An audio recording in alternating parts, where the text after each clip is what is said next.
Rainer Fulmick, Dr. Mark Troese, Pastor Art Pawlowski, Dr. Jordan Peterson. These are just a few from the long list of names of people who have been censored and persecuted in recent years for speaking the truth. A truth that the globalists must silence for their plans to proceed. In the pursuit of that totalitarian control of the narrative, they have used many tactics, from state-sponsored media to censorship laws, from making examples of those who speak out to destroying the livelihoods of millions with lockdowns. But their most effective strategy for controlling information, for securing their narrative, has been done quietly, behind the scenes, and it's been going on for decades. Politicians come and go. Some are good, some are not. And while the globalists have worked to put their players on the political board, the real power does not reside with them, but with the agents of the deep state, and especially with the regulatory bodies, which have the power to control the flow of information from the top down. Law societies, school boards, medical colleges, and the governing bodies of sports are just some of them. They have infiltrated these regulatory bodies, and in so doing, created a system which is working toward a society of regulated persons. That means you. Their goal is to make all of us subject to one body or another, and then, if you go against the narrative, to use that regulatory body to censure you. Not just censor, censure, isolate you, punish you, take away your rights and freedoms, make you a non-person. Lawyer Lisa Mirren has been on my show in the past, talking about 15-minute cities, the attacks on our food supply, and medical tyranny. Now, Lisa has written one of the most important books on the globalist agenda I have yet read, World on Mute: How Workplace Speech Committees Are Destroying Our Nations and Eliminating Our Civil Liberties. In this interview, Lisa exposes how every attack upon free society in recent years is connected and subjected to regulatory bodies which have the power to destroy lives and control the narrative, to the extent that if we do not dismantle these bodies, we will soon find ourselves living under totalitarian control without a single gun ever being pointed at us.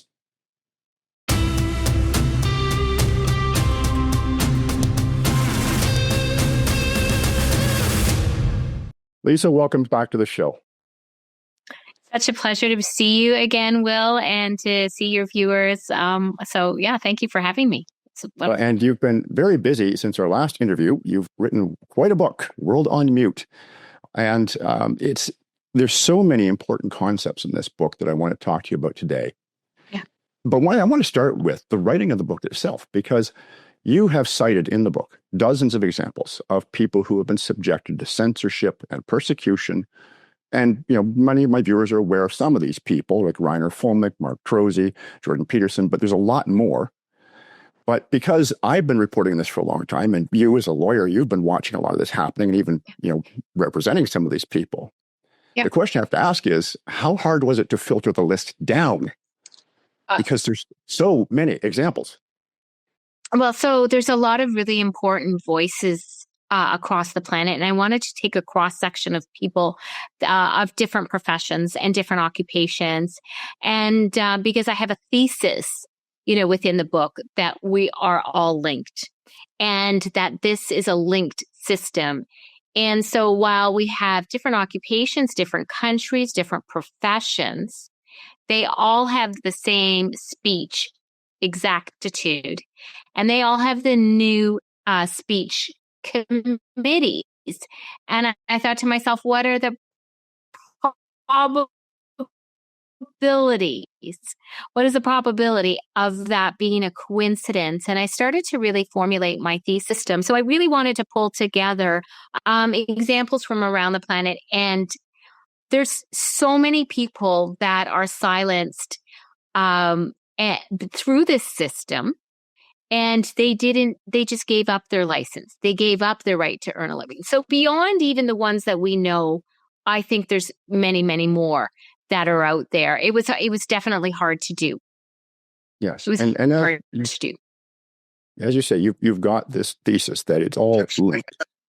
And I think where that leads us to with the first question, and as folks, I discussed with Lisa prior to the interview that rather than focusing too much on the individual examples, go read the book because it's a very good book and you'll learn a lot from it. We want to talk about the concepts and the conclusions that come from that. And one of the things that you talked about in the book, and it's a term I hadn't heard used before, but it's a very, very good term, regulated subjects, that all of this is about turning the human population into regulated subjects, which is, I think, it's a subtly different way of looking at it from, say, communism, which in a way it is. But the regulated subjects concept, it often gives people the illusion of freedom. Because there isn't armed guards on the corners with machine guns, but it doesn't matter because they're being regulated all the same. So I came up with that terminology of regulated subjects. And I wanted to come up with a concept that allowed people to envision the fact that we are being suspended from our rights and our citizenship in nations. So it's a hard concept for people to understand that in these professional bodies that regulate us, that it's actually an attack on the nation state, and it's an attack on our civil liberties. And so I wanted us to understand that every manner in which to earn a living is being collected. And whether occupation, there's new regulated bodies for things that never were regulated 10 years ago, 5 years ago, even 2 years ago. And then within that, then comes the speech committees and the ability to take that individual and, what I call put them in social and economic apartheid. And so it delivers the way to run us through social credit, run us, and I have concepts in there about AI, and we can or cannot talk about that depending on whether you want to, and then tie that all together. And so it makes us a global citizen, and these bodies are collected globally. And while you might have a bright light, Jordan Peterson here, or Dr. Trozy over there, or Dr. Willoughby over here, that is how I started to see that this was a global connected system. And the regulated subject is us. And so we get permanently denuded of our civil liberties and our human rights through this system. And so that's a big concept. We go from being a national citizen to a regulated subject, regulated to a purpose. Right.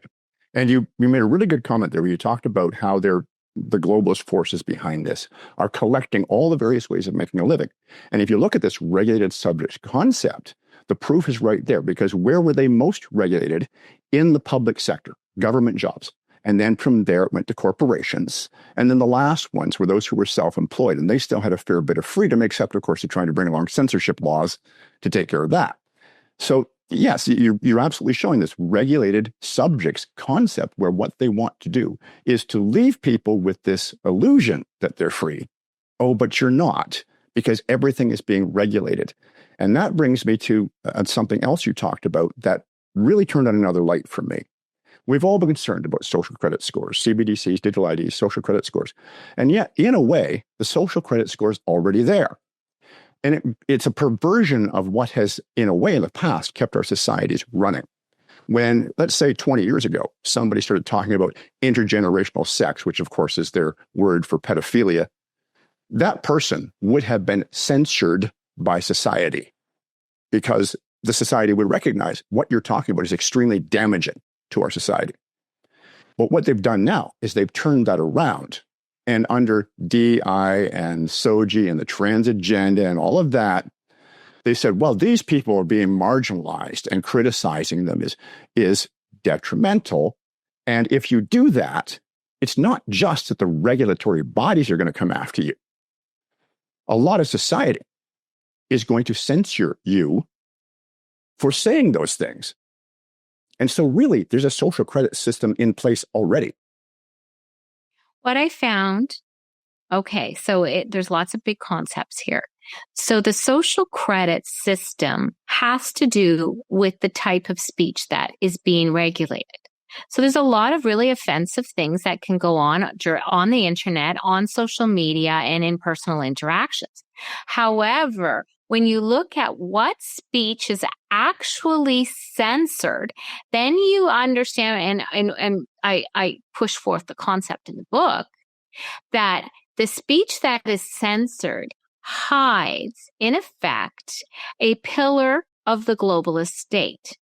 So then the other thing, when you want to pull back and look at the higher level concepts, is that it's not the topic itself that's barred, right?